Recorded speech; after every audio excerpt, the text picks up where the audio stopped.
Hello, hello, hello, hello, hello, hello.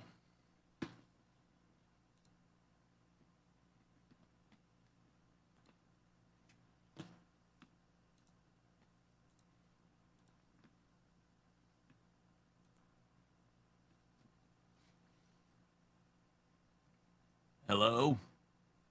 Chat, are you there? Can you hear me? Can you see me? Can you hear me? Can you feel me?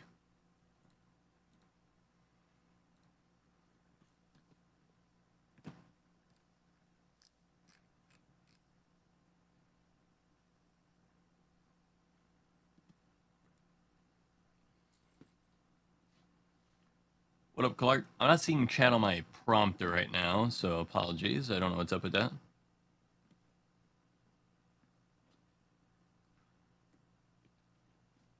I'm using a shotgun microphone.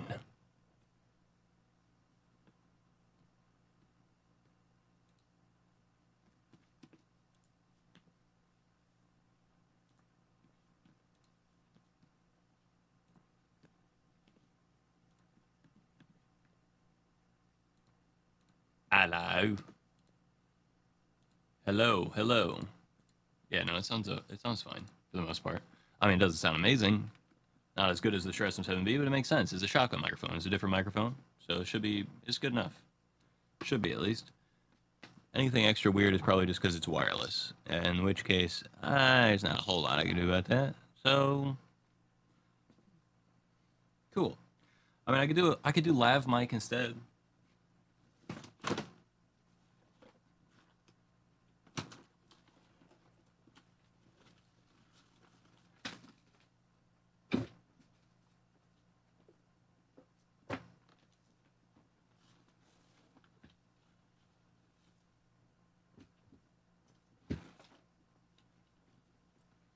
We'll try lav mic. We'll see if it's better for you.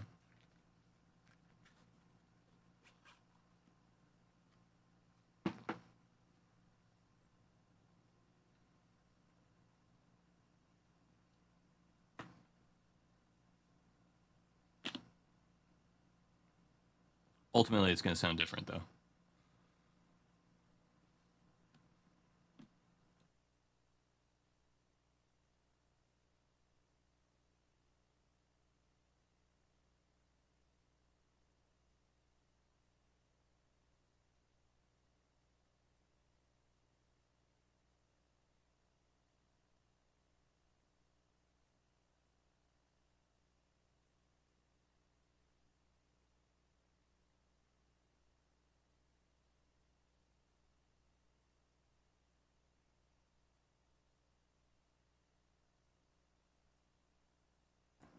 All right, hello? Is that better? You like that better? I'll turn it down a little bit, but perhaps that's better for you. Do you like that more? All right. Welcome to the stream, guys. Oh, I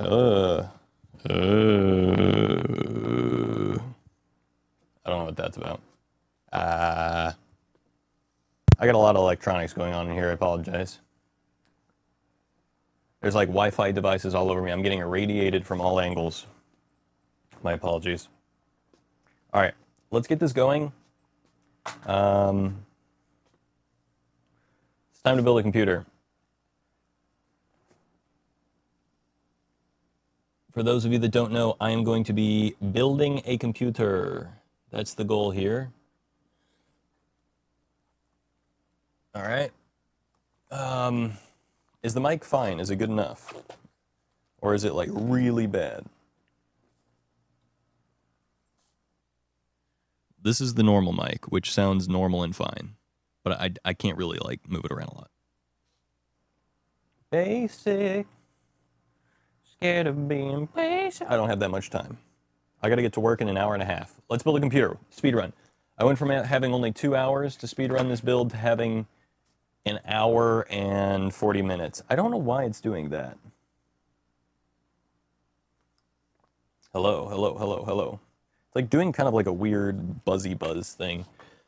Let me see. Maybe there's like a filter on it that I need to. I'll switch over real quick. Hello, hello. Is that better? Better, better, better, better, better, better, better, better, better, better, better, better, better, better, better. Hello, hello, hello, hello. Testing, 1, 2, testing, testing, 1, 2, 3.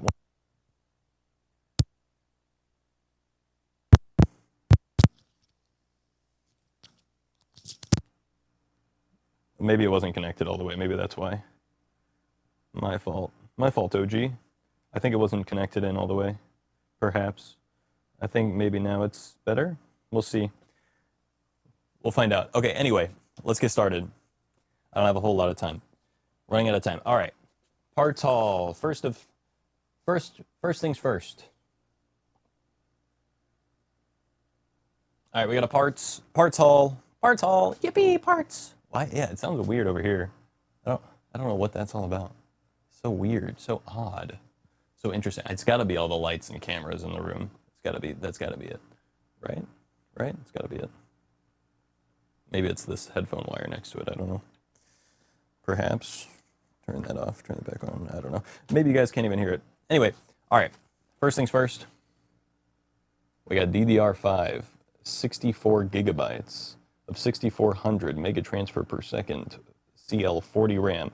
I'm probably going to be underclocking this to 6000 and see if I can get a CL30 stable or not. We'll see if it runs out of the box at this profile or not. But I got the good shit because it was cheap for a lot of RAM and speed, and I like that. That's good stuff. Next things next. We got the AMD Ryzen 7800X3D, which is a good chip, especially for gaming with the bigger 3D V-cache. For context, if you don't know too much, but you know enough, long story short is, oh, hello. Let's do that. Maybe that sounds better. Maybe it needs to go towards me. Hello. Is that better? Maybe. I don't know.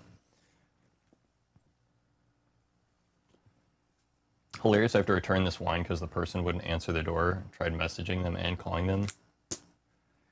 Yeah, that's odd. Yeah, dashing alcohol is always a risk because you gotta be legal about it.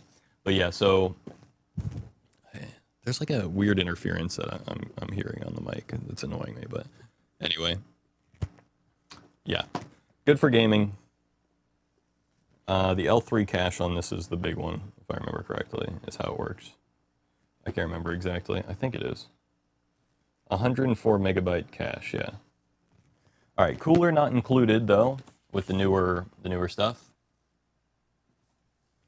Thursday pizza, let's go. So for the cooler, we got the Noctua NH-D15 in Chromax Black. It's got 2 Noctua fans on a big ass cooler, so that's good stuff. I already have one of these in the stream PC. Now it's going to be in the gaming PC as well.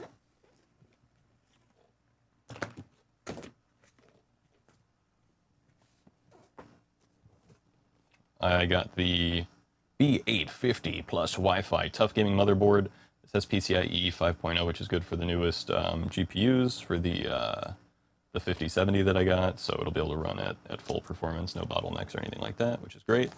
And then obviously it's got Wi-Fi. I don't know. Yeah, it has Bluetooth as well. It's got Bluetooth version 5.4, so it should be better even for my like Xbox controller, which is good. All right. And then last but not least, we got the Cooler Master fully modular 850 gold rated power supply. Yes, I bought these PC parts. Long story short, basically, I got the 5070 and then I was like, well, I need a new power supply, and I didn't want to put the new power supply in, and I've been looking at getting a new CPU for a long time, and then Prime Day happened and there was a good sale on a motherboard and CPU combo, and then I was like, well, I need RAM with that, and there was a really good deal on RAM. The RAM was 64 gigabytes of DDR5, 6400 mega transfers per second for like $100, and I was like, well, that's a steal. And so I was like, all right, let's do it.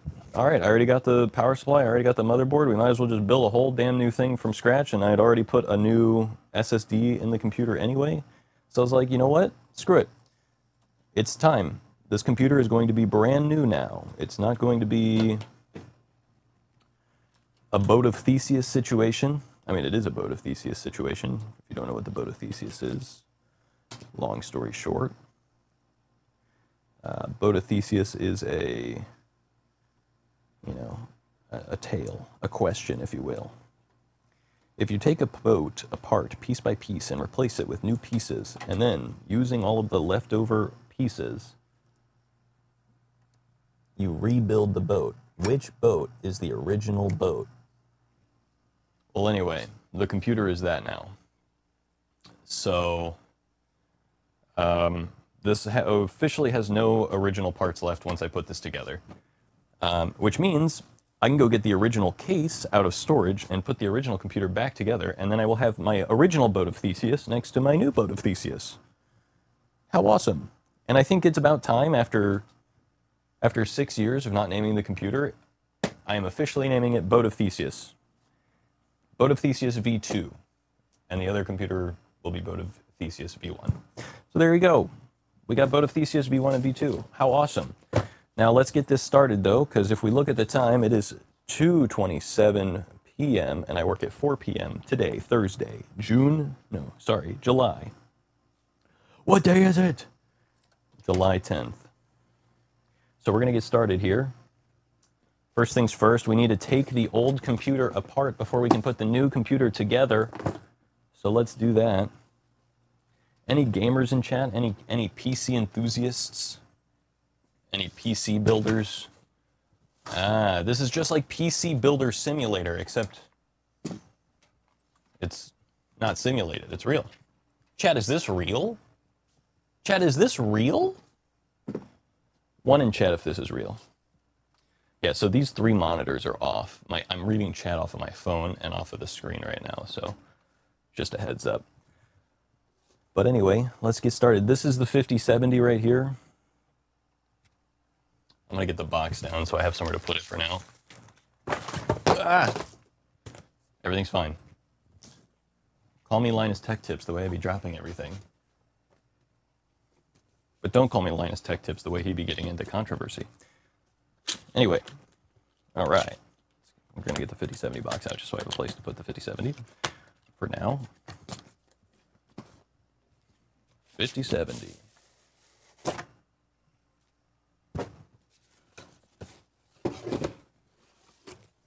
Very epic, very cool. Very epic, cool, and awesome, I would say. Many people are saying it. I'm one of those people. All right. Also, chat, I have officially applied for an apartment. Let's see if I get it or not. It would be cool if I do. Because if so, Sarah and I will be in our streamer boyfriend-girlfriend house very soon. All right, 5070. Extracted.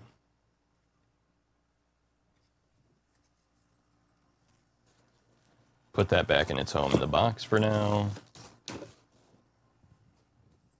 All right, next up we got to take... See, this is one of the reasons I wanted a new computer. If you guys can't tell, this motherboard is tiny. It's a mini ITX. It was officially made to be in a tiny form factor computer, which originally it was, but it is obviously no longer. So I'm missing extra PCIe ports. I only have one M.2, only 2 RAM slots. And yeah, just generally, this is an i7-9700, Intel i7-9700. So that's also a thing I don't like about it. It is, it's an older CPU. It only has 8 cores, 8 threads. New CPU has 16 threads, 16 cores, which is cool. All right, so anyway, let's finish getting this thing taken apart real quick. Taking it apart is the easy part, though. Putting it back together, that's the real hard part, isn't it?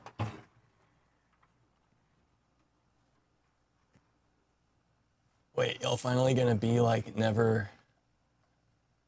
Yo, wait, y'all finally gonna be like never each other. What does that mean? What are you saying? Explain yourself. What are you saying right now? I don't understand. Don't text and drive. Can't let this be a lesson. I would be remiss if I didn't tell you you are not allowed to text and drive. And you're also not allowed to say, no, it's fine, I do it all the time, or I know I shouldn't, but I'm doing it anyway. Just don't admit to doing illegal things. Don't be a bad influence to other chatters. Even if you are doing something bad, don't say it. It's also my responsibility as a streamer to time you out or ban you if you are doing something that you shouldn't be doing, and you admit it. So number one rule, do not implicate yourself. It's pretty simple. Just don't implicate yourself. Sometimes inside thoughts should stay inside. Hence the name. All right, we gotta uninstall all 7 million of my storage things. All right, and we're done. Finally gonna be like near each other. Yes. Yes, we will be near each other finally. It is true. That is true. It is big and it is true. And I'm excited. Nothing more exciting to me than the idea of moving in with Sarah. I've been pestering her for like a year now about us moving in together. Our 3-year anniversary is July 31st. I'm tired of waiting. And not in a mean way. In like a I love her kind of way. You know what I mean? I don't really know how to admit all this lovey-dovey bullcrap, but like I like kind of love my girlfriend, dude. Can I be so for real?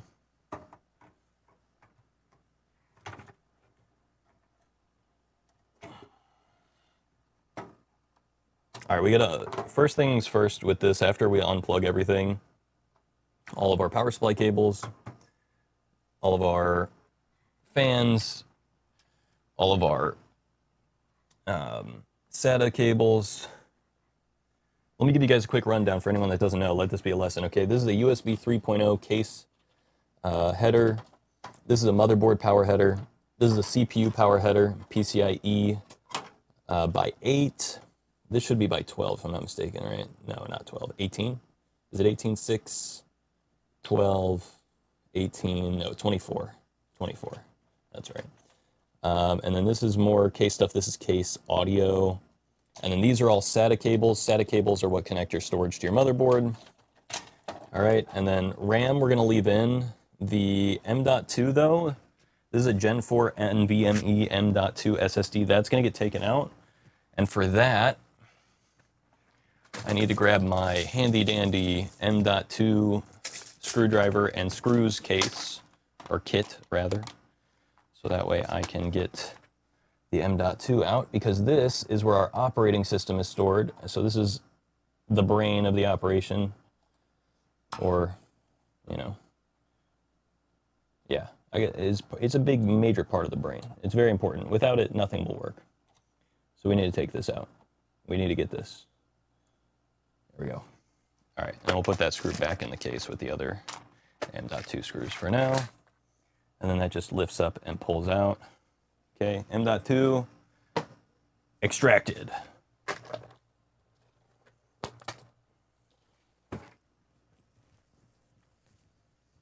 Hello, New York. Hello, we're live from New York.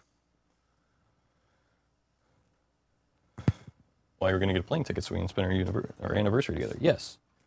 And that's still going to happen. I just don't know if I should be getting a two-way or a one-way ticket. That's all. All right. This is the water cooler, radiator, and fan setup. And this should be ready. Yeah, motherboard should be ready to pull out now. We're going to leave the CPU and the RAM in because we're just going to put this back into its old case. Now, I will say, slight problem. These fans are plugged in the back right now. This was a miscalculation on my part. So we're just gonna quickly put the motherboard slightly back into place. We're not going to screw it back in. We're just going to put it back on the standoff so I can stand this up. There we go. And then we got to open it from the other side. So that way I can pull the fans out from the power connector. What would you recommend, DDR4 or 5, and why? I mean, it really just depends on what CPU you have and what motherboard you have, ultimately. I mean, realistically, that's basically all there is to it. The right answer is just whatever your CPU supports. For this build, I'm putting together a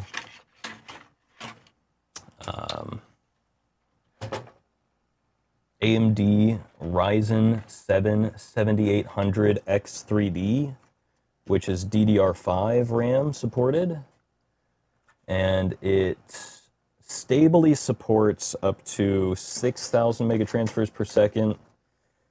Apparently what I'm seeing online is CL30 6000 is kind of the sweet spot. I bought 6400 CL40, but because it's rated for that overclock, I should be able to underclock it just fine and still have a stable system. So that's kind of my plan. But I have DDR5 for this build because that's what the CPU calls for. But that's really the right answer. The right answer is whatever works in your build is stable, which all just depends on what CPU you bought. So for me right now, DDR5, but I have DDR4 in my stream PC, which runs an AMD Ryzen 5 5600, I think. There we go, there's the fan controller. I had to dig around because I did not wire this very good. But yeah, my recommendation is simply just whatever works with your computer. I would recommend the highest speed of the generation of RAM that works with your CPU. Every CPU is different. If you have a couple generation old CPU, then you're going to go with a DDR4, and then you just look up whatever the highest rated RAM speed is for that stable, and you go with that. If it is, I'm going to put this back on so I can set it back down.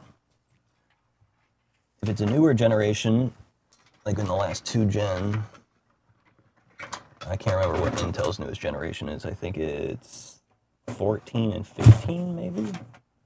Or they just dropped that, didn't they? They just changed to a new generational naming scheme, if I'm not mistaken.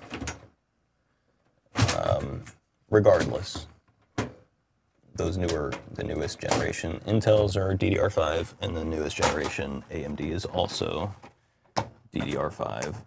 So, yeah, I know that's not like a super straightforward answer, so I apologize. I don't know how much you know about computer stuff, so I'm kind of just speaking generally. But if you actually want to know about your specific thing, I'd be more than happy to do a little research for you. But yeah.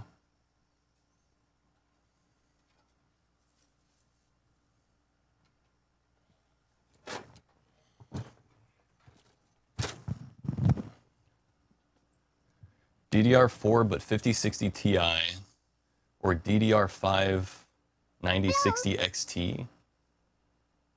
Well, those are graphics cards.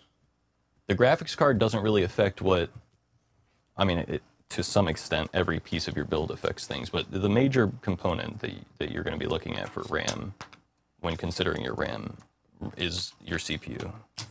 Like, your CPU is the most important piece to consider.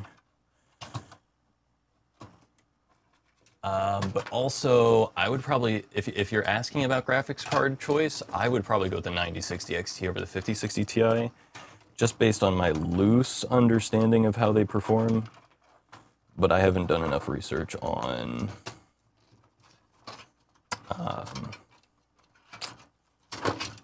the 5060 Ti or the 9060 XT, but the newest generation AMD graphics cards do look very promising, is what I've seen. Especially for the budget mid-tier. I went with a 5070 for this build. But that's because I do streaming and gaming and stuff where I really rely on the NVENC encoder. If you're just gaming, you're not planning on doing any kind of content creation, then AMD graphics cards should be fine. If not better for FPS in game, just generally speaking. But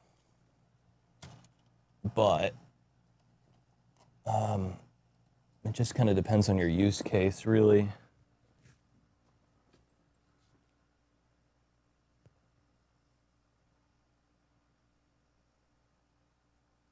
€7,700 if I'm going DDR5, €190 by the way, it's on sale, or whatever fits the DDR4. I mean, I just went with the 7800 X3D for the CPU for this build.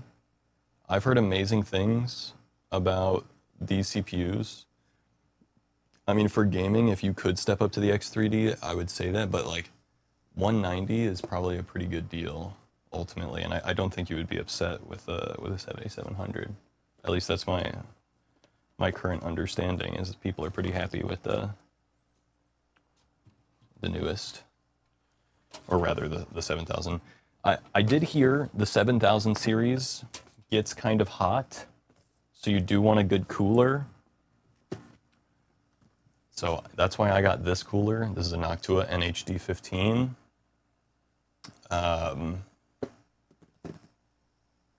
Which is a very high-end, great cooler. I already have one of them in my stream PC. I'm about to put this now in the gaming PC. Highly recommend. Whatever you do, I recommend you get a good cooler, though, if you're going with the Ryzen 7000 series. Because, yeah, like I said, what I've heard is that the 7000 series gets very hot.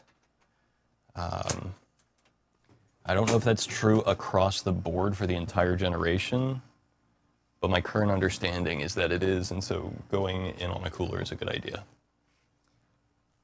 240 is what I'm pairing. That would probably work. What up, Cinder? Most content creation I would do would be Discord screen share screen. I mean, yeah, I think you'd be fine.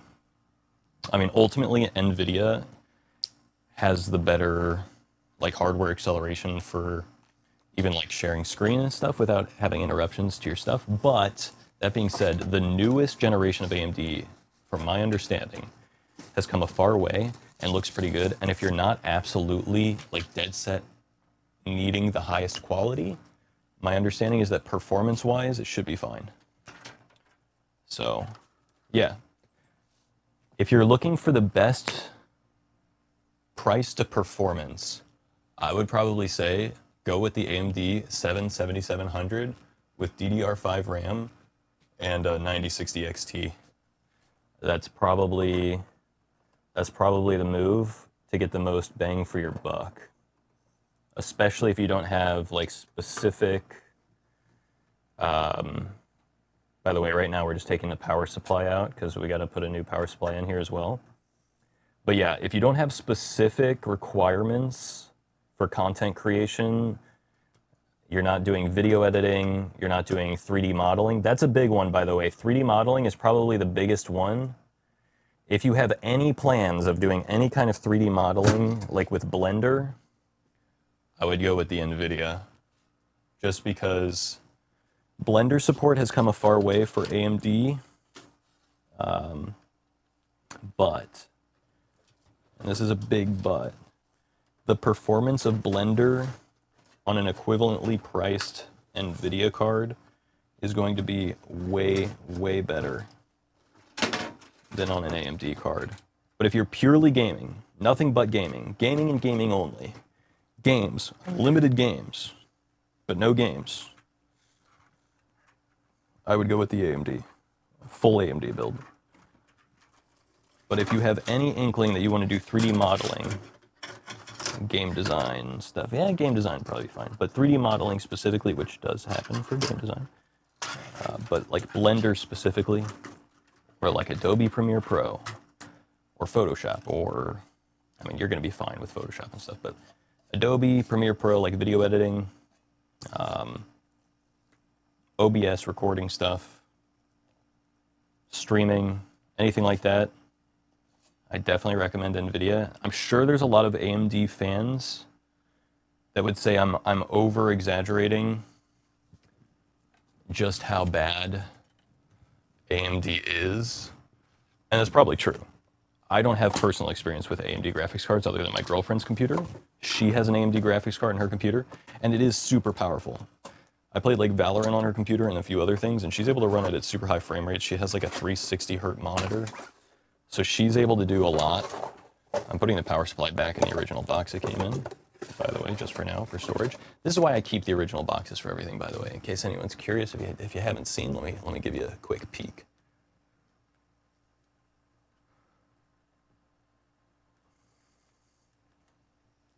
Those are the original boxes for every single PC component I've ever bought and content creation tool. And this is exactly why, because if and I ever upgrade or change things, I can just put it right back where it belongs, and then either I can resell it or reuse it or gift it or whatever. But anyway, front tire better not be going flat or I'm gonna scream again. I just had to replace my tires. It was $600. I understand that feeling, Clark. Dealing with Hulu, they don't like our 5G internet changing IP addresses all the time. I shall watch. Hopefully it's going well. I appreciate it. Unlimited bacon or no bacon? First PC build and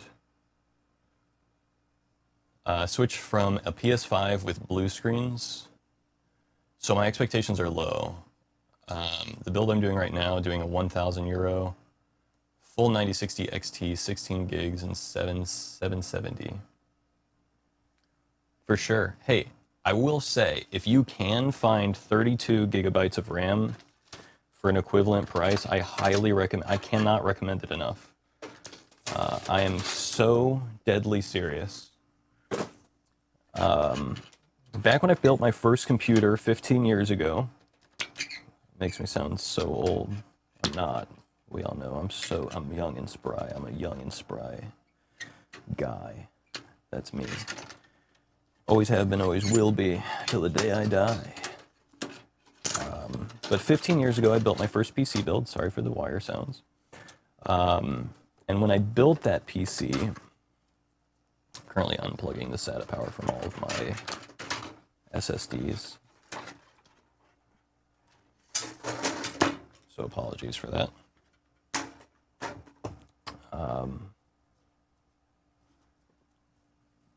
Okay, sorry, I gotta put all these cables away. If I built my first PC 15 years ago, when I built that computer, it was DDR3 memory RAM, 8 gigabytes. That was the juicy 8 gigabytes. I remember my friend's grandpa has I think it's a doctorate in computer science. Maybe it's a master's. I can't remember which one. He had multiple degrees. He had a master's in, I think he had a master's in physics and a PhD in computer science. Anyway, point is, he had a 16 gigabyte computer at that time, and that was like the bleeding edge. And my girlfriend just called me a stud buck. Holy, Sarah, I'm streaming right now. Chill.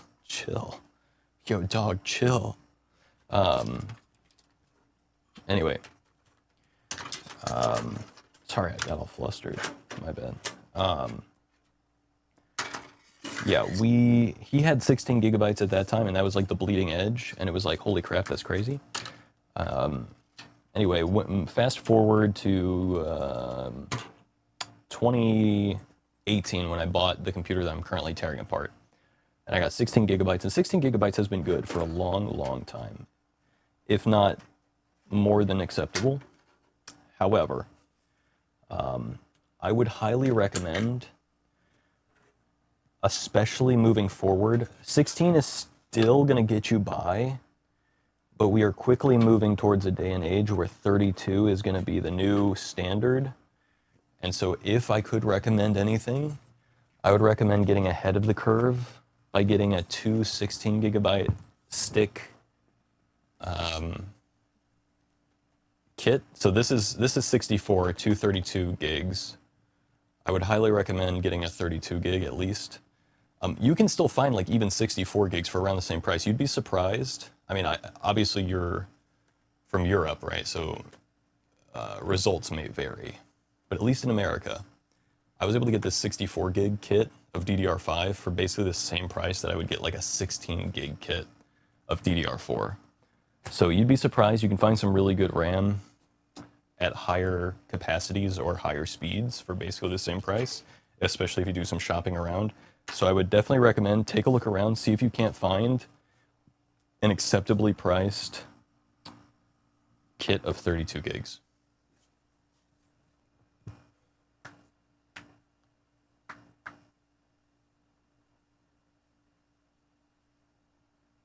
Oh, I'm so sorry. I'm so sorry. I totally was going all in on talking about the 16 gig, 32 gig thing without even looking at your more recent chat. You did get 32 gigabytes of RAM. You were talking about the 16 gigs of RAM, the VRAM on the GPU. My bad. So sorry about that. Totally just misread that. My fault. My fault, OG. Yeah, no, 32 gigs is definitely the way to go. And DDR5, 6000, definitely the way to go. With the if you're going with the 770 or the 7700, and the CL30, that's going to be amazing. So 6000 CL30, that's great, and 32 gigabytes, that's also great. I would be happy with that too. 32 gigs is great, and it's definitely worth it. I promise, 100% it's worth it. The thing is, more RAM is really never going to be bad for you, at least in my opinion. There might be some like really niche technical cases where it is. I gotta turn the music down real quick. It is really loud in my headphones. 1 second, there we go. Turn that down just a little bit. I'll turn it up a little bit for you guys so it stays at a good volume. But yeah, no, I think 32 gigs is a great thing. You're definitely gonna want 32. Even as a non-content creator person, like just like Chrome or other like browsers now and Windows alone take up so much RAM, it's insane. So 32 is definitely the minimum in my head, especially moving forward into the future.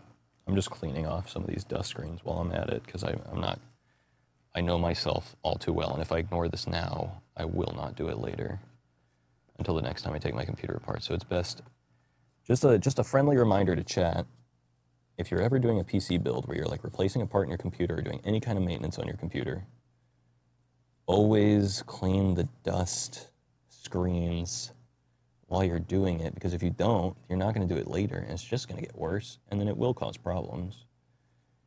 Airflow and heating problems specifically, which like it may have a negligible effect on the performance of your computer in the meantime, but it's just worth doing. If you're already here, you might as well do it. I'm talking to myself more than anything, but convincing myself. But yeah, we're gonna do that real quick. My hands are very dusty now. It's fine. Okay. Playing games like Ark Survival or TFT, maybe. I'm scared from the bad drivers rumors. Yeah, I mean, that's a problem with NVIDIA and AMD. So realistically, you're screwed if you do, screwed if you don't. Ultimately, bad drivers get fixed pretty quickly usually. And the good news is drivers is basically just software. So you can revert drivers, you can update drivers. Unless the drivers are absolutely dog shit fucked, pardon my language, the hardware's still going to be fine, so you don't really have to worry too much about it. There have been cases where drivers have been so bad that they've actually destroyed people's hardware, and those get reverted and updated within hours usually, because that's a big liability problem for the companies. At least, let me not say that as 100% confident fact. I've heard rumor that that's happened. Let me not mislead you. I don't want to say, because I can't point to any, like, concrete evidence of that happening. So I don't want to say with 100% certainty, and I also don't want to scare you. But generally speaking, really fine. What's bad drivers? It just basically means, like, the company that made the drivers, like NVIDIA, for example, right? Like, they have the drivers are what makes the hardware work, like in Windows, right? So you have Windows, and then you've got the drivers. The drivers drive the hardware, right? So they make the hardware work. Well, they update the drivers all the time to unlock features, add features, change the way features work, change the way the card runs, right? The way the card drives, if you will. And sometimes they mess up a little bit. They do a little fucky wucky, and the quality control isn't perfect. And then maybe, like, let's say the new driver accidentally has a bug in the code. So when the card gets really hot, the card doesn't recognize it needs to ramp up the fans. And so it doesn't turn the fans on. So then the card overheats and causes permanent damage to itself because it ran at too hot of a capacity and didn't cool itself down or automatically shut off. Now, these are super rare. And when that happens, they're usually updated pretty quickly, like within the day, basically, because those things get caught pretty fast. So usually it's not an issue. And lucky you, someone else is gonna be the one that gets their GPU fried, not you. And then they'll report it, and then, yeah. So it's very rare that you're gonna be the one to experience the problem. It's also very rare that a bad driver gets pushed in the first place, though, so just saying. My understanding is it has happened from time to time. Basically, everything made by humans is made by humans, and humans are subject to fuck shit up. And so things have been fucked up in the past. Bad drivers have been pushed. Bad drivers meaning drivers that screw shit up. But they're reverted or fixed very quickly, generally speaking. So anyway, that's my understanding.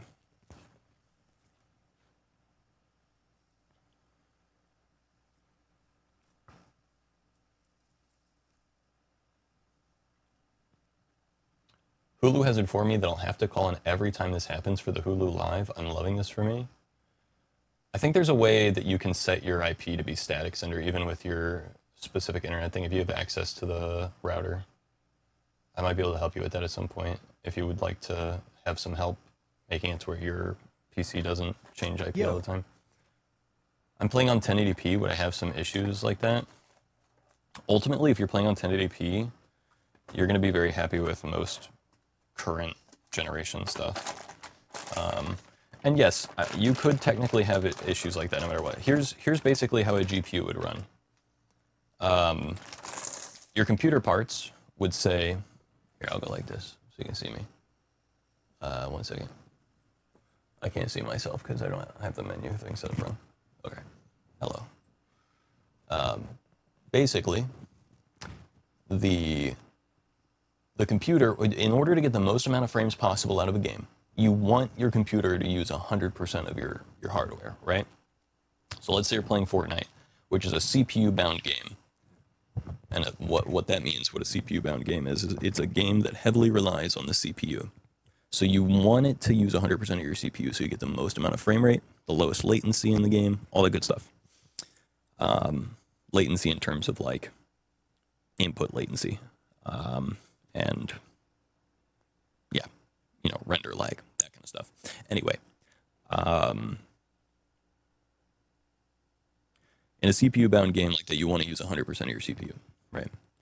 Well, if your CPU is running at 100%, it's going to heat up. So if you don't have adequate cooling and it stays too hot for too long, it could get too hot and cause damage.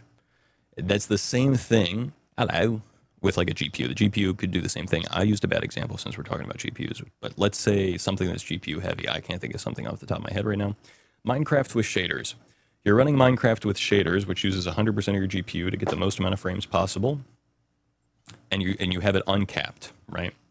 So you're using 100% of your GPU and the fans never kick on, and then boom, your shit overheats and you've potentially caused permanent damage. Now, generally speaking, even if they pushed a bad driver, which didn't kick on your fans properly, it should hopefully not have in tangent the secondary bug, which would be that your GPU doesn't just shut off when it gets too hot. Basically, there's multiple fail-safes in place for hardware. The way that the fail-safes work, I'll give you my face again here. The way that the fail-safes work is if piece of hardware gets too hot, computer shuts off to save it from dying. Also, PC hardware should never get too hot because the fans should kick on and adequately cool it off if it has an adequate cooler. In the case of a GPU, it comes with a cooler installed. The cooler provided by the manufacturer, in my case Asus, should be adequate for cooling it off in the first place. I have 3 fans on mine. They should be hooked up and the drivers should be good enough that the fans kick on and, you know, cool off with the cooler, the actual chip that's doing all the heating up and all the processing.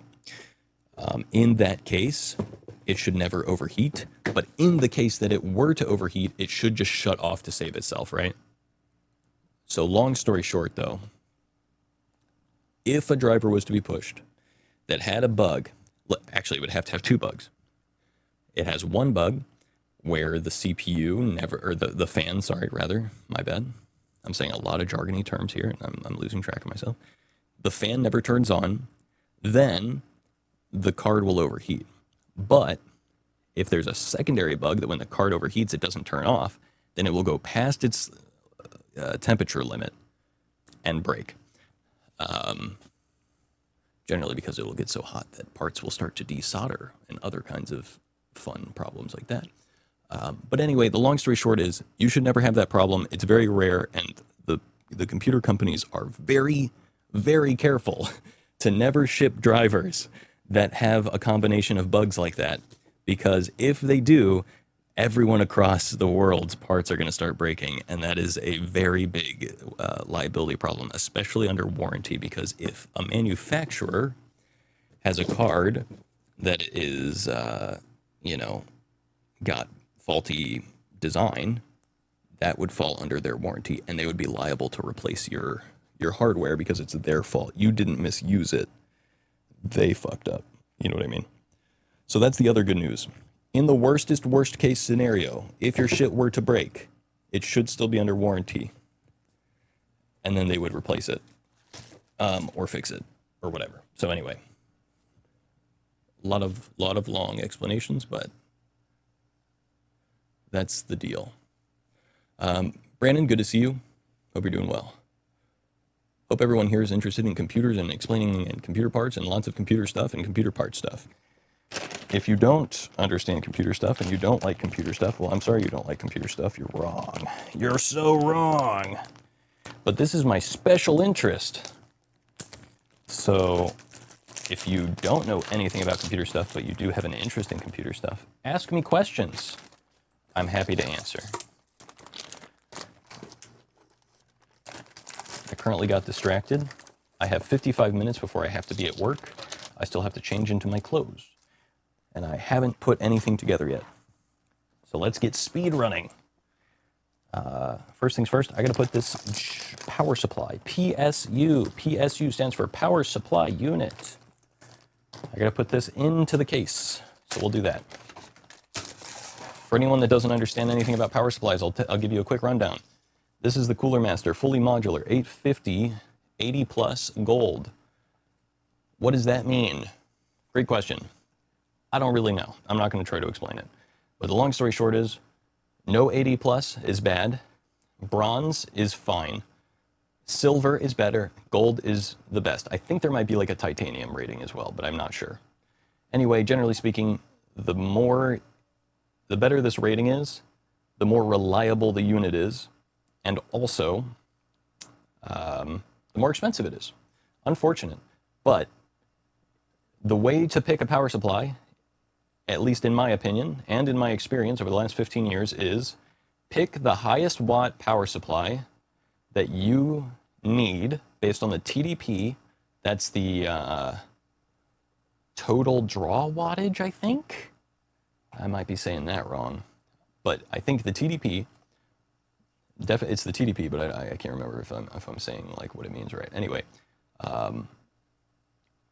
the TDP will be a total number. So for example, my CPU that I bought, the 7800X3D, draws 120 watts. The 5070, I think, can draw up to 250, maybe more. I can't see on here where it says it. It should say it somewhere. Key features. Yeah, generally speaking, they don't love to advertise TDP if it's really high. So I'm not 100% certain where it is, but I think it's 250, but I think it can peak at like 300 watts. If I'm not mistaken, the 50 series cards are super hungry, power hungry cards. I can't remember off the top of my head right now, but let's say it's 300. Let's go on the high end, 300. Plus the 120 of the CPU. Those are the two major power hungry parts. So you add that together. So we've got 120 plus 300, that's 420. And then there's going to be some TDP from motherboard, from RAM, and then you want overhead because things can go higher than the rated TDP if, let's say, you overclock them, for example. So you want to have extra room above that. So whatever it is, you want to have, like, let's say 200 extra watts above it. So you take whatever your TDP is. So let's say mine's 600, and then you go 200 watts above it. And so let's say 800. So 850 is where we land. You get that one. You can go closer, lower. I was running this computer with the 5070 off of a 650 watt, which is why I got the new power supply, because I didn't want to keep doing that. But it ran fine. I just maybe was hindering my performance a little bit. Luckily, computer parts are smart, so it's mostly fine, but you should, if you're being safe and smart, give yourself headroom and stuff like that. So then you want to get like 850 watt, and then for the rating, you want to go with the best that you can find for the most affordable price. I usually get bronze just because I've always been on a tight budget. I've got a full-time job now where I make a decent amount of money and I live with my parents, so a lot of it is I'm able to play with. So before I move out, I splurged a little bit on the gold, just for reliability's sake. Okay, the other big part about a power supply that's important is it modular, is it fully modular, semi-modular, or non-modular? What that means is, this is a fully modular power supply. You can see on the back that it has no cables sticking out of it. That means it's fully modular. Every cable, including the necessary ones for the motherboard and for the CPU, are not plugged in by default. A semi-modular power supply, on the other hand, will have some cables sticking out of the back. So this one, by default, has some cables sticking out of the back. These are the ones that are necessary for the motherboard and for the CPU. Obviously, in a lot of cases, like a semi-modular one is a little bit cheaper than a fully modular one, and there's no problem getting a semi-modular one because you're gonna need the CPU wires and the motherboard wires anyway. However, and a non-modular, let's just go through the full list. A non-modular power supply will have all of the wires connected no matter what. You can't unplug them. So the big thing that you're paying for with a fully modular power supply is good wire management, because since you can plug in just the ones you need, you don't have to have the extra wires just laying around in a rat's nest underneath. That's literally what people call it, is a rat's nest, because it looks like a rat's nest when you just have a bunch of wires down here. That can be a problem for airflow, for cooling specifically, because you just have a bunch of shit in the way. So generally, I would opt, at minimum, for a semi-modular. If you can go with it, go with a full modular, in my opinion, because full modular is going to give you the most ability to really decide to only use the wires you absolutely need to use. They also often have extra ports. So like with a semi-modular one, you might only have like a couple. That was a problem I had with the 650 watt. I only had my PCIe for a GPU, which was only an 8 cord. So like my new GPU needed by 12. So that was kind of a problem. And then it only had 3 hard drive or SATA cords. Whereas this one as you can see, has 4 CPU or PCIe. I'll put it the right side up so you can see it here. Ports there, which means I can add more drives and stuff like that if I wanted to, or have a more powerful CPU if it requires more power. It's also got a specific 12-volt pin for the GPU that I have, which is nice, so I don't even have to use these for that.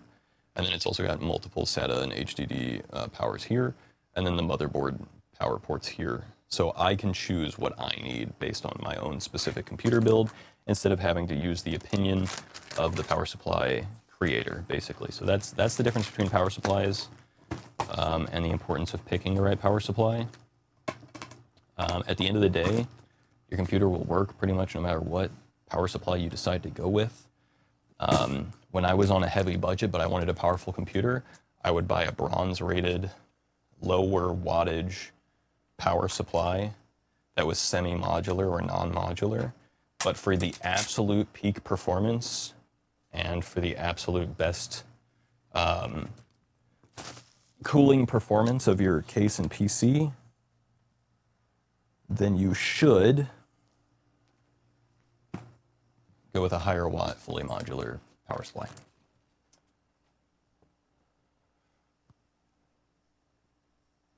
Felix, I'm doing great. I hope you're doing good.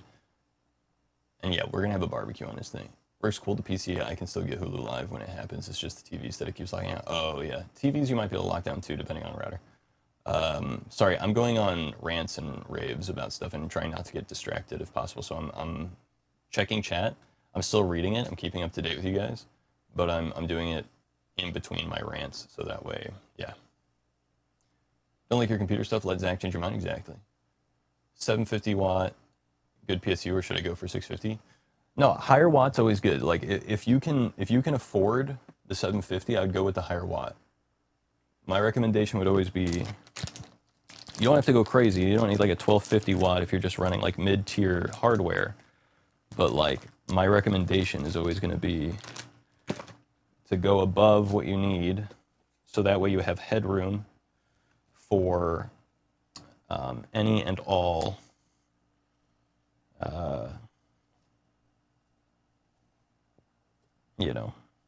stuff. Now here's the question. Do I install this upside down or right side up? I've got a fan port at the bottom. The case is kind of made to pull air in from the bottom into the power supply. However, that has a habit of getting dusty. If I put it this way, that was going to pull air down, which means hot air from the computer is going to pull into the fan. You can tell that based on the way that the fan is. If you don't know anything about how fans work, the long story short is if the curve of the fan is like this, it's going to pull air in. If the curve of the fan is like this, it's going to blow air out. So this is pulling in, this is pushing out. So the way that this one works is it pulls air in through here and then pushes it out through there by push-pull, right? Sorry, pulling in and then pushing out. So if I take it like this and I were to put it where the case is here, it's going to pull hot air from the GPU and CPU that's already circulating inside the case into this and then push it out the back.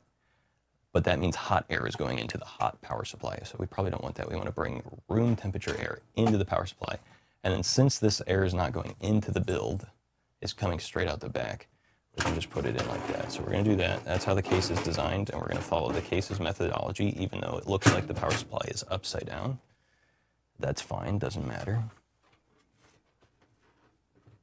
XPG core, yeah. So anyway, yeah, 750 watt. Without rating, does that mean it's bad? So there's no 80 plus certification on it at all? Like it doesn't have an 80 plus bronze, 80 plus silver, 80 plus gold, anything like, it doesn't have an 80 plus anything? Nowhere on it does it say 80 plus? I would definitely be wary of that for sure. I wouldn't say it's inherently bad, but it is concerning. The 80 watt certification, just so you know, it's basically a standardized test that's run on the power supply. Now, I don't know the specifications of the rating very well, but my understanding is it's basically a reliability rating. So 80 plus, I believe, is just the name of the rating system. Maybe it's a company. I'm not actually 100% certain on that one. But it's essentially, it's kind of like ESRB for games, you know? Where like if it's E-rated, then it doesn't have any blood or gore or cussing or anything like that. And if it has a T rating, then it's got some cussing, some sexual themes, you know, stuff like that. And if it's M rated, there's probably a lot of blood and gore or whatever in the game. That rating system obviously doesn't make sense one-to-one for a power supply, but it's the same idea. It's a rating system where like certain things change the rating. What those things are, you're gonna have to do some of your own research because honestly, I'm not 100% certain. I just know bronze is lowest tier. I mean, besides not being rated at all. And then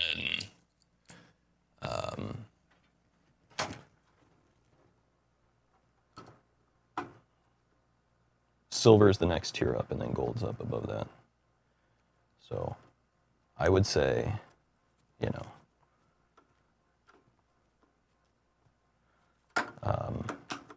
if it doesn't have a rating, it's somewhat concerning. It doesn't necessarily mean it's bad, and it doesn't necessarily mean that it's not gonna, or that it's gonna have problems, but it does mean that there's no guarantee, and that's the real problem.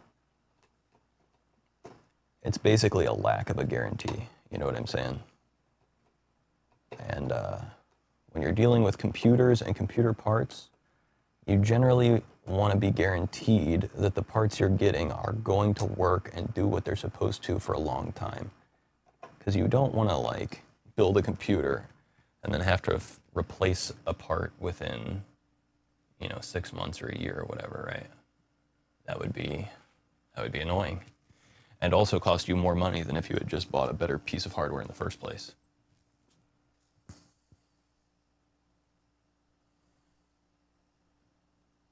What up, Blurry? What are the chances PSU blow up? That's a great question. Generally, extremely low. If it doesn't have an 80 plus rating, I really could not tell you. I don't know. Maybe higher. I don't know though. No, I'm exclusively nonstop talking about computer stuff right now, Chance. If you have any questions about computer stuff, now's the time to ask, because I'm all in hyperfixation moment on the computer right now. All right, next thing to go in the computer is gonna be, oh, let's see, how do I want to do this right? Can you give me a computer? I will technically have 2 computers extra after this, but no. Nope, they're mine. I don't like to get rid of my old stuff, as you could tell by the fact that I have 4 cameras on right now.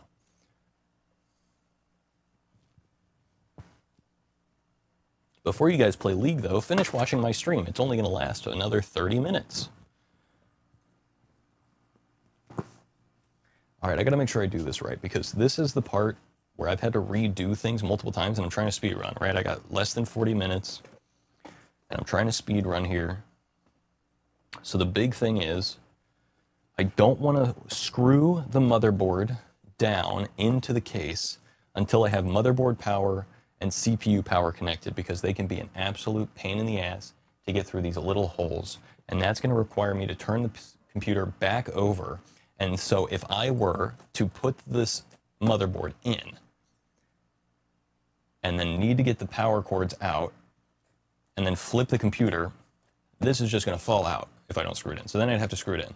But if I screw it in and then I get the power cords through and I can't wiggle them in the right way because the motherboard's in the way, then I need to unscrew the motherboard again. So I don't want to waste too much time by putting this in before it's ready to go in. So before we do that, let's first get our necessary power supply cables out and ready to be installed, so that way we don't have to deal with that headache, hopefully.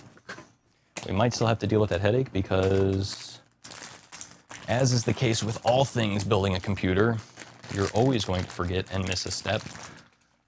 And and you're always going to screw something up, and you're always going to have to redo something because you're always stupid.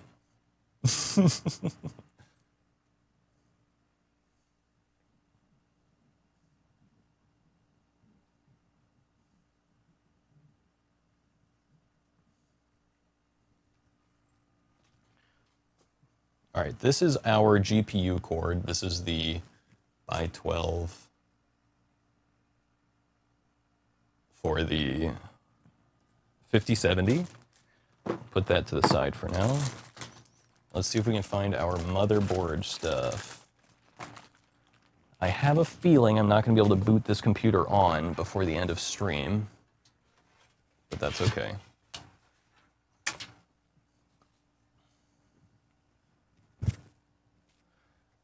You are my goat. Let's goat. All right, we've got SATA power. We've got by 8. We've got by 6.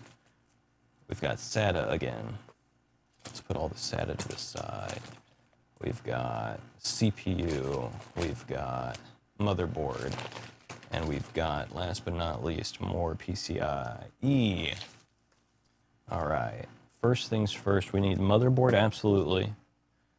And CPU probably, but this might also be able to be used for that, so we will see. It just kind of depends. We'll see. We'll see. We'll look at that a little bit more here in a second, figure that out. There's a right way and wrong way to do things, and I don't want to do it the wrong way. Let's go ahead and let's open the motherboard case. Box, rather, so that way we can see absolutely what we're working with here. I need to get a knife real quick.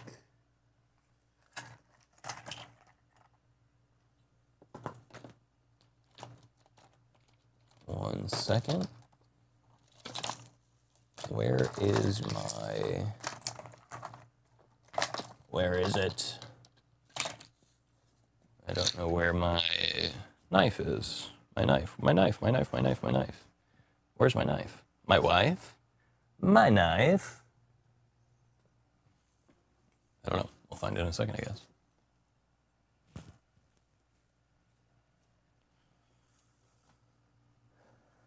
All right, we're going to use a small screwdriver. That's what we're going to do. Because small, sharp objects are the same. No matter what. Boom, done. All right. Open. Okay. Got a compartment. Another compartment. Okay. This is a motherboard, for those of you that don't know. And the plastic that it's in is an anti-static plastic, because if you didn't know, static is very bad for computers. They're more resilient now than ever, but in case you didn't know, you should not just think that your computer is resilient to everything, because it might not be. I think these are just stickers and instructions, of which I don't care about. But I will keep and put somewhere accessible in the event that I need them. But I probably won't need them. Clueless. I think that's a Wi-Fi antenna, but I'm going to be hardwired in, so I don't really care about that right now, at least. It'll be nice to have, but I don't care about it at this very moment. All right.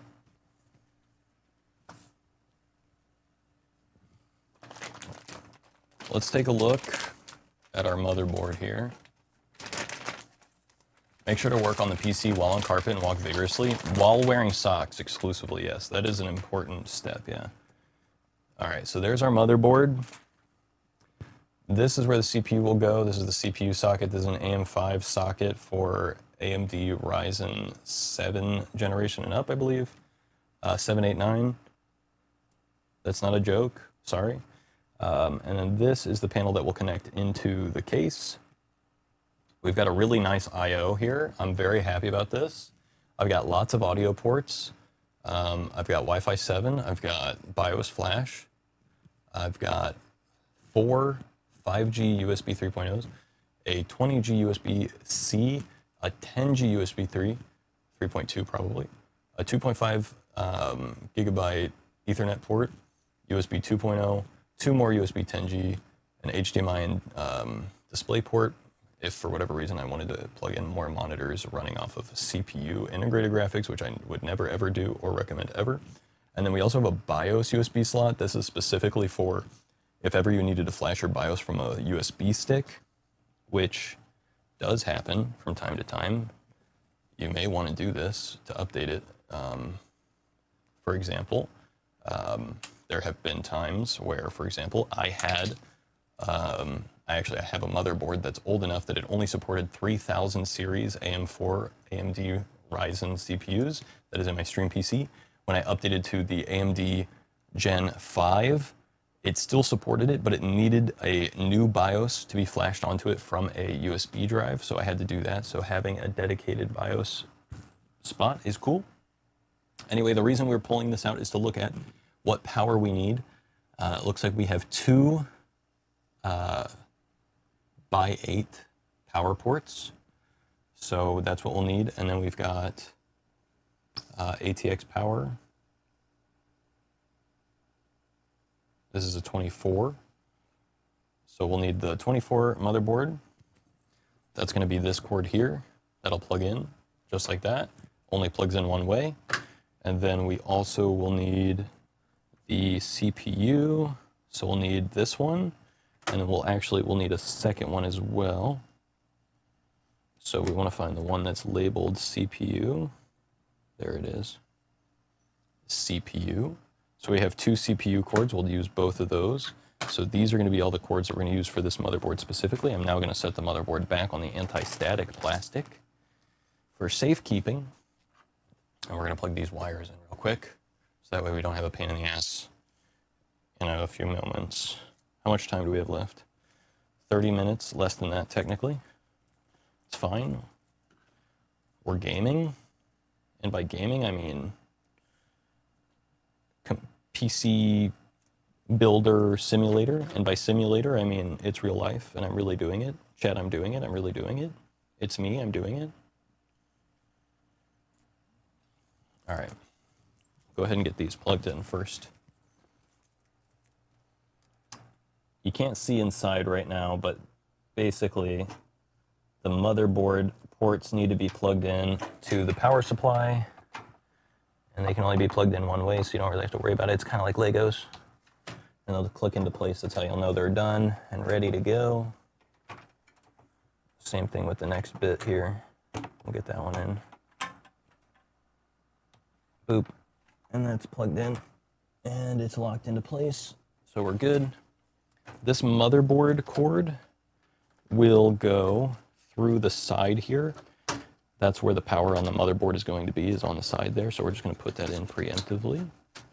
And then the next piece is going to be the CPU power, which is going to go over the top. Generally, it's the top left, so we're going to put that over the top there. We have those wires here, so let's go ahead and unbundle those. PC build PB. I am actually going for my personal best right now. This is an entire PC build. Not only is it a build, but it's a debuild and rebuild. So if I can get this done before the end of stream, at least if I could power it on before the end of stream and get through BIOS, that would genuinely be, this is not the right wire. I thought this was a CPU wire. It is not the CPU wire. I must have put the CPU wire back over here. I did. I put both the CPU wires over here. I thought I had already undone them. Okay. I'm losing my mind. Losing my mind.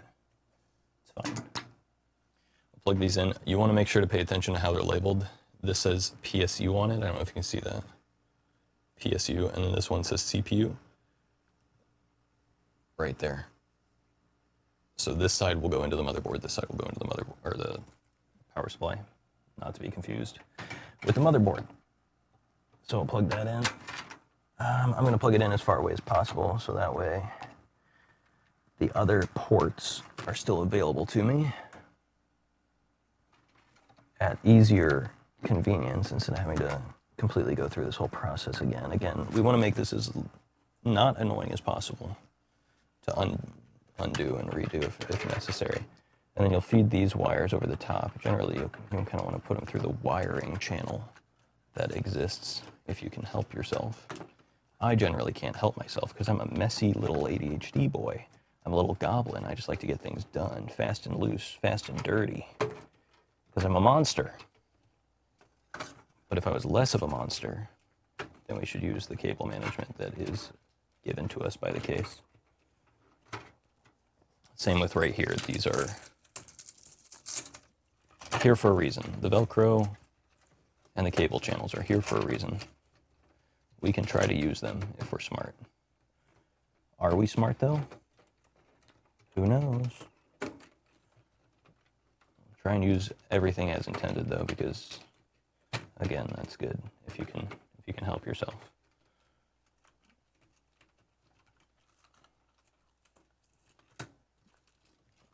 There we go.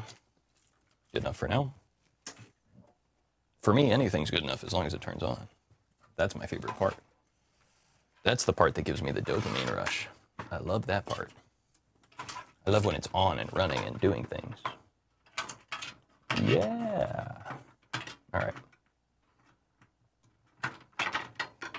So there's our CPU power right there coming up over the top, which is great.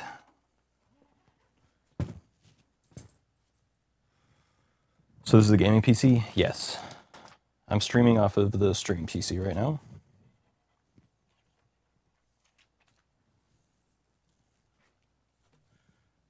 I'm gonna peel the peel.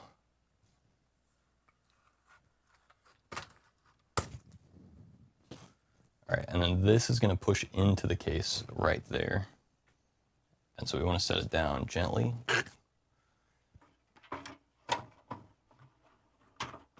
And this is a full ATX. If you don't know what that means, there are different sizes of motherboard. And the way those are labeled is ATX, ITX, mini ITX, etc. ATX just means it's a full-sized computer. Again, for reference, the other computer I had in here was a mini ITX. It's only this big. It's a square, whereas this takes up the whole extent all the way down to the bottom. Generally, that means it's going to have more I/O. That's interface outputs on the back, in-out stuff. And then also more PCI channel lanes. That means you could have like multiple graphics cards or other stuff like a capture card that fits in there or other expansions. That's what PCIe is. It's an expansion port. So you can use that on these full-length thingies, which is good. This motherboard is nice. It also has a quick release lever for the GPU. It's often hard to get to the GPU release, so it's nice that this has a easy release. And then it's got all these different ports for plugging in stuff for your case. So like right here, for example, one thing will only fit in one way. This is the USB 3.0 for the case. It just plugs in like that. Boom, it's done. And then like this is the HD audio. So you would just find the one that's labeled HD audio. This says front audio right there. Again, these only plug in one way. So they're generally pretty easy to sort out. You can see there's, actually, I don't know if you can see it very well, but I'll show you here. It's missing one pin right there, or one hole rather, and that's because the spot that it plugs into doesn't have a pin there. And that just helps you to make sure that you're plugging the right thing into the right place in the right direction. Very useful.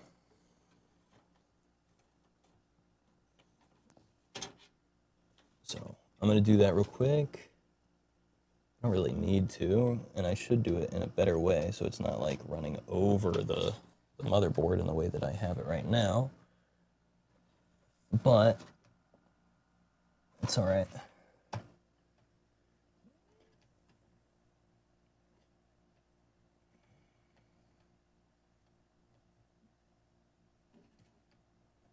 Okay, that's plugged in. And then you're also gonna have so you're not using a hammer to knock it into place. Making note of that. It is an important thing to know about. Another important aspect of this is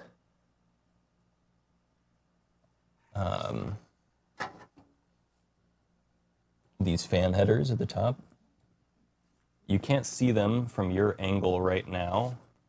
Perhaps if I zoom in, you'll be able to see better. I'm not sure if you'll be able to read it or not. I can't see if you're able to read it. This is labeled AIO pump.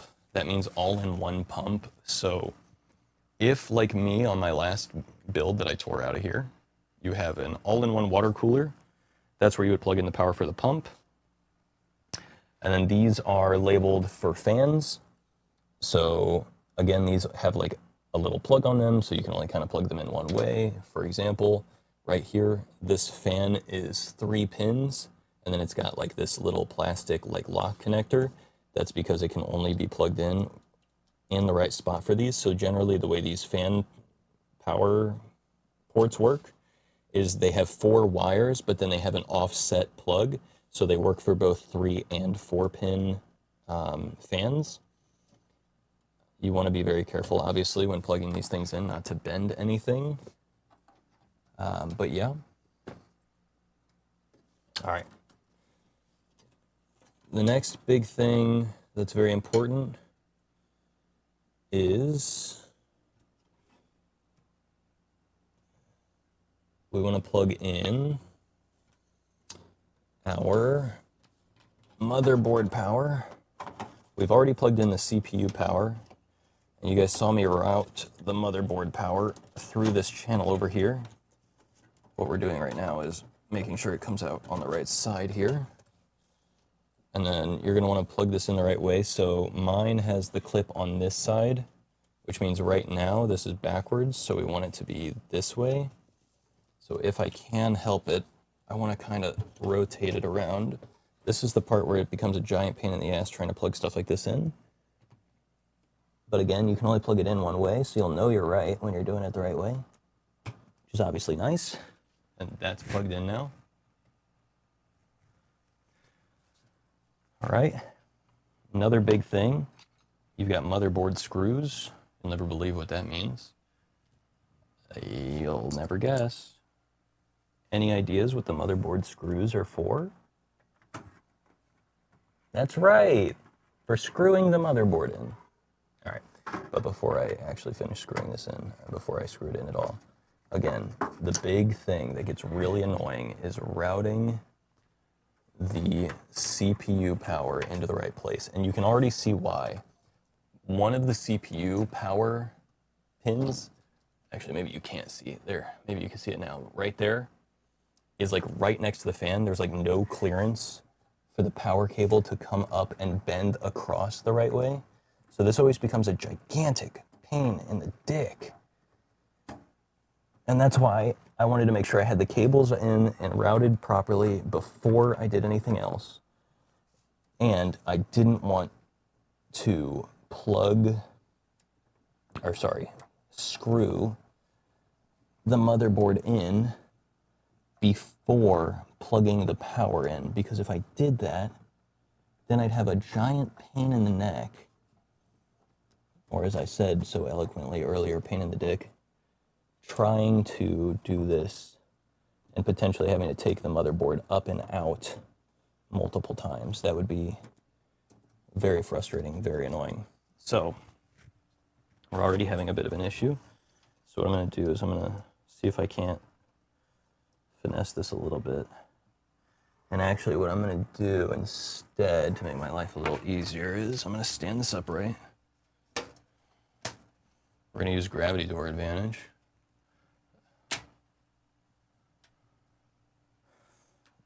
And what we're going to do first and foremost is we're just going to take the case fan off the top, because right now the case fan on top is giving me a clearance issue. And it's not that there's not space for the wire, but it's that getting the wire in while the fan is in the way is hard to do. So in proper order of events fashion, we are going to take the fan out, plug the power in, and then put the fan back in to its spot. Now I'll be so for real with you guys. This fan is broken, and I could just take it out completely and not put it back because it's not actually doing anything. But I'm gonna pretend like I didn't admit that because that's bad for proper airflow. So let's pretend I didn't say that. All right. Anyway, it's true though. I haven't had that fan plugged in a long time. All right. Now we can get the power plugged in easier. And then we can put the fan back into place after that. Or replace it with a working fan. That's always good too. Working fans are good. We love working fans. Much better than jobless fans.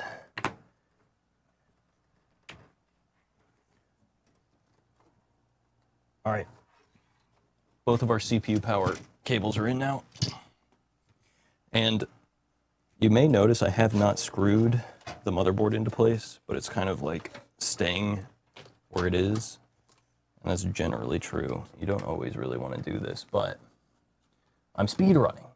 So we're doing the screw skip. The truth is it's got tension here by being pushed into the case. It's also got cables plugged into it, like the motherboard power cables and the CPU power cables.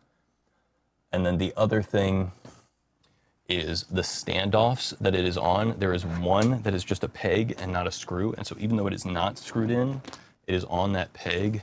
And that peg, not that kind of peg, is keeping tension on the motherboard. So you don't have to fully screw in the motherboard, or even necessarily in a lot of cases put any screws in the motherboard before standing up the case. But obviously before you start running the computer, you definitely want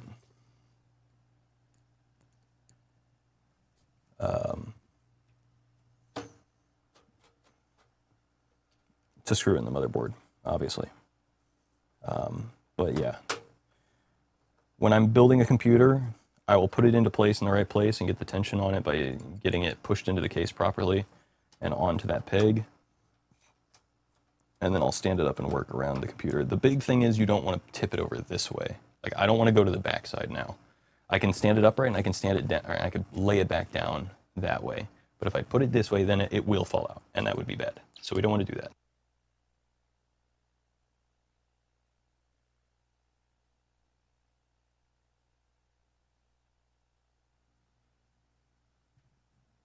My wireless mic just died. Apologies. I have 15 minutes, guys, so I'm not even going to try and connect a new one or anything. We're just going to switch over to the SM7B now.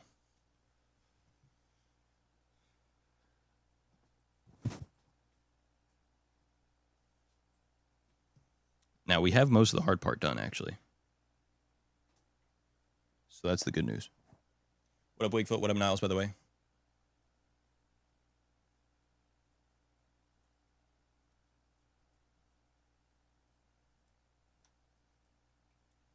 Snack pack or working fans? True. All right, we'll lay it back down on its back, and then we'll peg it. We're going to put in a couple of the motherboard screws. You should put in all of them, but if you don't have all of them or you're not going to put in all of them, at the very least, you should do kind of like how you do tires, you know? Opposite corners first.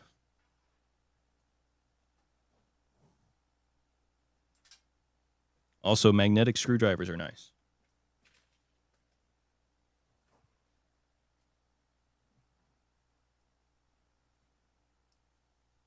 I have one right here. Just enough magnet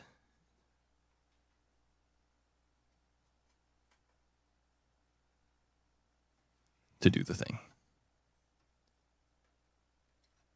Yeah, this is the gaming PC. So this is a B850 motherboard. It's AM5 chipset, or socket rather, sorry. B850 is the chipset. It's an AM5 socket. which supports Ryzen 7 Gen, 8 Gen, and 9 Gen, and probably future Gen as well, but those don't exist right now. So there you go. And it's DDR5 RAM, and it supports... actually, I don't want to unscrew this yet in case my cooler supports this.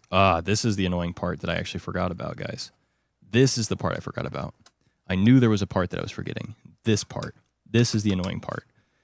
When you screw down the motherboard and you put all the power in, if you don't have the CPU in and your properly mounted cooling, if you have it laying down like this and you unscrew this, the back panel that this screws into will just fall off the back because this is how it is mounted to it, which means then you need to take the motherboard out in order to put in and properly mount your cooler and stuff. So let's hope that my cooler mounts onto this. It probably doesn't, which means I'm going to have to take all this out, which means we are not going to get through BIOS today. The speedrun failed. But at the very least, we can get our M.2 in, and we can at least put the CPU into the socket, and we can just take a look at how it's supposed to be, and we can even take a look at the GPU in there as well, though we'll have to take the GPU out to put the cooler on properly. But at the very least, we can take a look at what it would look like. This is where I would put my CPU if I had one. So we can do that. But yeah, first we got to take off the cover for the M.2, which has these really annoying M.2 screws.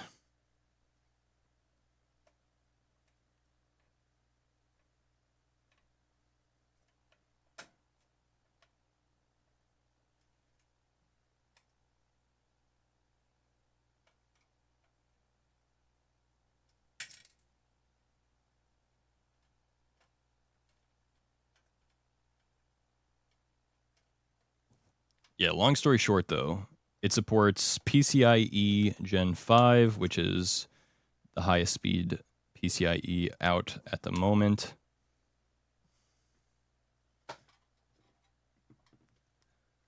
My GPU runs on that, which is the 5070, so it's going to be a 5070, a 2 terabyte NVMe Gen 4, even though it supports Gen 5, it's going to be Gen 4.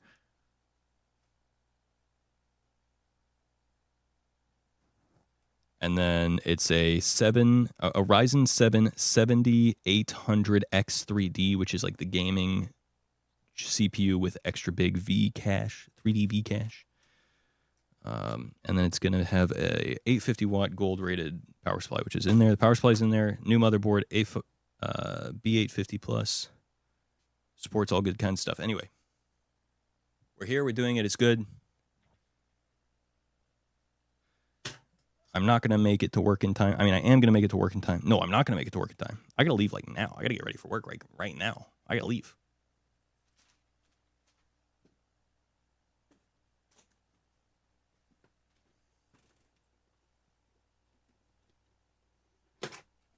What's in the bottle? You already know, bro. You already know what's in the bottle. It's liquid IV. All right, this is the cooler.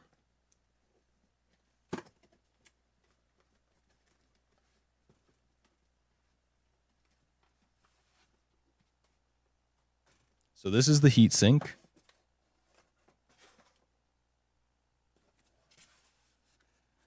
This is the second fan for the heatsink. One of them's already in there. And then this is the mounting brackets accessories. And yeah, unfortunately, I think for AMD, I do need to take stuff off.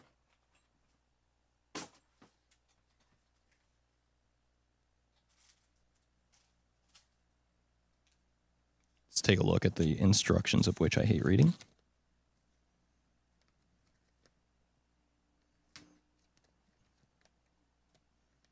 Installing mounting bars, AM5, AM4, AMD stock back plate pre-installed on the motherboard. So that's good. And then the mounting board. Okay.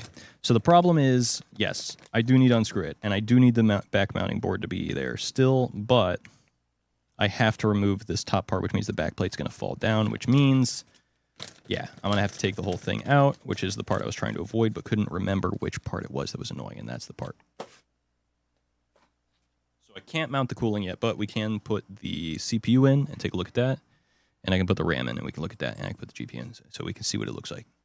But I cannot turn it on and power it up. Here's our RAM, which is 64 gigabytes of 6400 mega transfer CL40 RAM.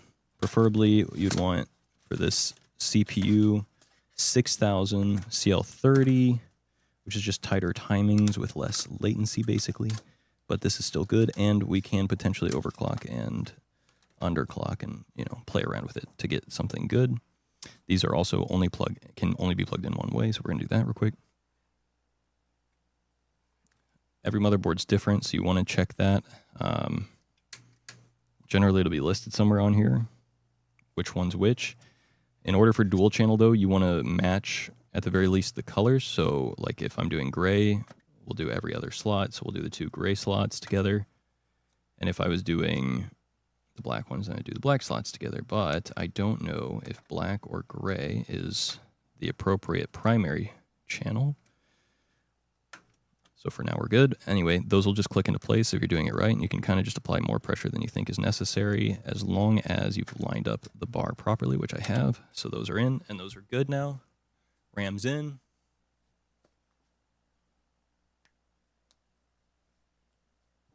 Yeah, no, I'll have to come back to stream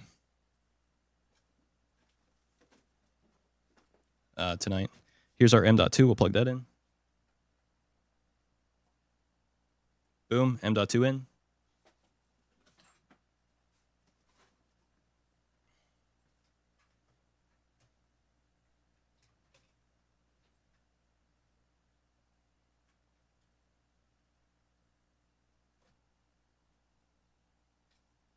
Looks like I need to unplug one of the backplate things, but that's essentially where it would go, just like that, and what it would look like.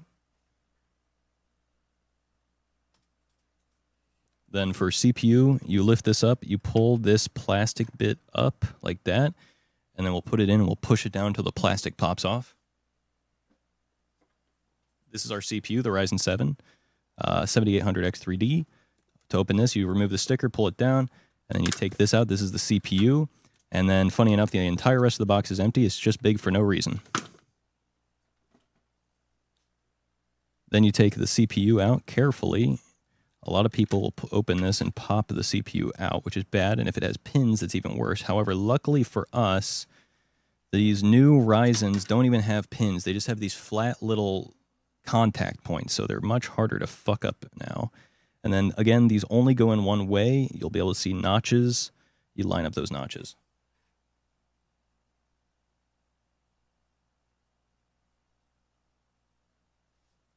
There's also a golden triangle, which you will line up with the golden triangle. I don't know if there's a golden triangle right there.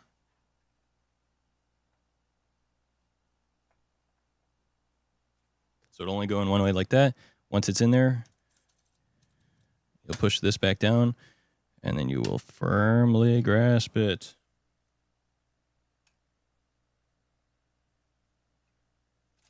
And the plastic will come off just like that. And there you go. You have a properly mounted CPU, and then all you have to do is put the cooler on, which I can't do on stream right now because I am already late for work. But next time, tonight on stream, what we'll do is we'll take a piece of the case off so that the GPU fits in properly. We'll finish plugging in the power. We'll plug in all of our SATA drives. We'll also plug in any of our case fans and extra fans, as well as the CPU cooling fans, and properly take all of this, specifically the GPU out, and the power cables out in order to properly mount the CPU cooler, and then we'll be good to see if we can get this thing to post with the RAM modules that I have, since these are not perfectly rated for the CPU. They may or may not be stable, and if not, then I may have to underclock them a little bit, which is totally fine. But yeah, that's basically the whole PC build. For the most part, everything that you need to know about a PC and how to build it. Cool. All right, I've unbuilt my PC and put it back together almost in its entirety, and it's good to go. Except for it's not, because it doesn't have a cooler on it, and I can't plug it in or turn it on yet, and I have to go to work now. But other than that, it's perfect. All right, guys, have a good night. I got to go work for 9 hours. I got to go work from 4 p.m. to midnight and close, so I'll probably be there past midnight. But thanks for a cool stream. Hope you guys enjoyed. Hope you guys learned a lot about computers and how to build them, and if you didn't retain anything, I hope you at least had fun listening to me spit a lot of information about my hyperfixation into your ears. And if you have any questions, feel free to ask in my Discord. Join !Discord and subscribe on YouTube, !YT. All right, bye guys. Thanks so much for being here. Appreciate you. !Socials, ko.ble